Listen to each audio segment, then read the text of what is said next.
घरी आल्या, बापाला पुन्हा घरानं सांगितलं. दक्षाला थोडस अधिक वाईट वाटलं. दक्ष गेला आणि समजून सांगू लागला, हे बघा मल्लचंद्र महाराज, माझ्या घरी काही गरीबी म्हणून तुमच्या घरी मी मुली पाठवल्या नाही, पण तुम्ही सुयोग्य वर होतात म्हणून मी 27 मुली तुमच्या घरी पाठवल्या. रोहिणी पण माझीच आहे, बाकीच्या 26 माझ्याच मुली आहेत, म्हणून तुम्ही सगळ्यांना समभाव ठेवून पालन करा. तो म्हणला, सासरे बुवा, 3-3 बाऱ्या जावायच्या घरी येणं चांगलं नसतं. तुम्ही आले, तुमचा मान ठेवला, आमच्या घरचा आम्ही बघून घेऊ, तुम्ही तुमच्या घरी निघून जा, मला कशा बायका समाजचे मला कळतंय. दक्षला राग आला.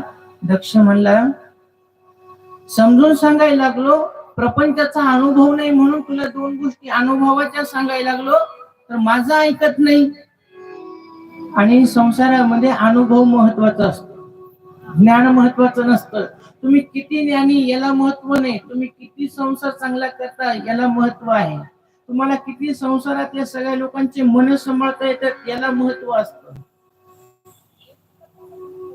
राग आला आणि दक्ष महाराजाने चंद्राला डायरेक्ट शाप दिला. चंद्रा, मी तुला समजून सांगतोय, तू माझा ऐकत नाही, म्हणून तुला हे शरीर सुयोग्य राहणार नाही, तुला मी शाप देतो, तू क्षयरोगी होशील. आणि त्याला क्षयरोग लागला. कोणाला? चंद्राला.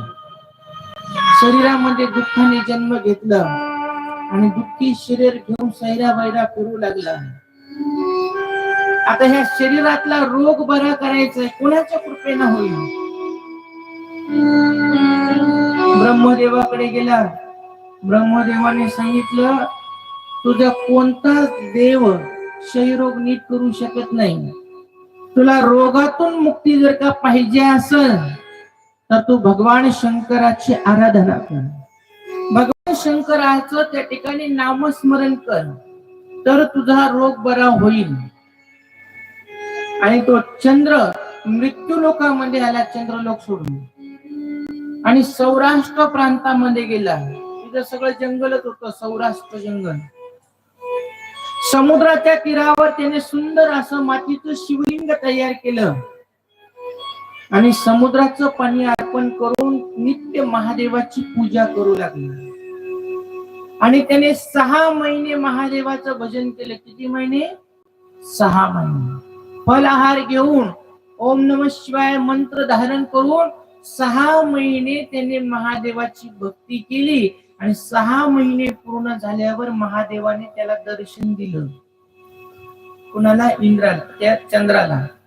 चंद्र महाराजांनी दर्शन घेतलं. भगवान शंकरांनी विचारलं, मृत्यू लोकांमध्ये येऊन माझी आराधना कशामुळे केली?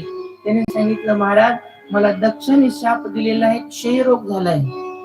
माझा हा रोग तुम्ही पूर्ण बरा करा, याच्यासाठी मी तुमची पूजा केली. भगवान शंकर म्हणले, मी दक्षाच्या नादी लागू शकत नाही. तो माझ्या पहिल्या बायकोचा, आणि त्याने मला पण एकदा शाप दिला होता. मी त्याच्या नादी लागत नाही आणि तुझ्याचा शब्द खोटा करत नाही, पण मी तुला वचन देतो, तू 6 महिने माझं पूजन केलं ना, तर मी तुला आशीर्वाद देतो, पौर्णिमेपासून अमावस्येपर्यंत तू कमी कमी होत जाशील, आणि अमावस्येला तुला काही शरीर राहणार नाही. आणि अमावस्येपासून पौर्णिमेपर्यंत तू कलेकलेना वाढत जाशील, आणि पौर्णिमेला तुला पूर्ण रूप प्राप्त होईल. याला म्हणते शुक्ल पक्ष आणि कृष्ण पक्ष. शुक्ल पक्षात तू कमी कमी होशील, आणि कृष्ण पक्षामध्ये तू वाढत वाढत जाशील, आणि पौर्णिमेला तुला पूर्ण रूप प्राप्त होईल, आणि तुझ्या ह्या झालेल्या रोगाचं तुला त्रास होणार नाही, एवढं मी तुला आशीर्वाद देतो. मग त्यावेळेस चंद्राने सांगितलं, मी मृत्यू लोकांमध्ये 6 महिने तुमचं भजन त्या पिंडीचं केलं, म्हणून माझी केलेली पूजेची आठवण ह्या मृत्यू लोकांमध्ये राहिली पाहिजे. म्हणून बाबा, तुम्ही ह्या पिंडीमध्ये अखंड वास करा, आणि जो कोणी मृत्यू लोकातला जीव तुमच्या दर्शनाला येईल त्याच्या समस्त मनोकामना पूर्ण करा, आणि त्याच्याही जीवनातली रोग व्याधी माझ्यासाठी कमी करा. बाबाने त्याला आशीर्वाद दिला, तू केलेलं पूजन व्यर्थ जाणार नाही, मी अखंड ह्या ज्योतिर्लिंगामध्ये राहील, आणि जो कोणी माझी यात्रा करेल त्याचं दुःख दैन्य दूर होईल. आणि भारत भूमीमध्ये सगळ्यात पहिलं ज्योतिर्लिंग स्थापन झालं.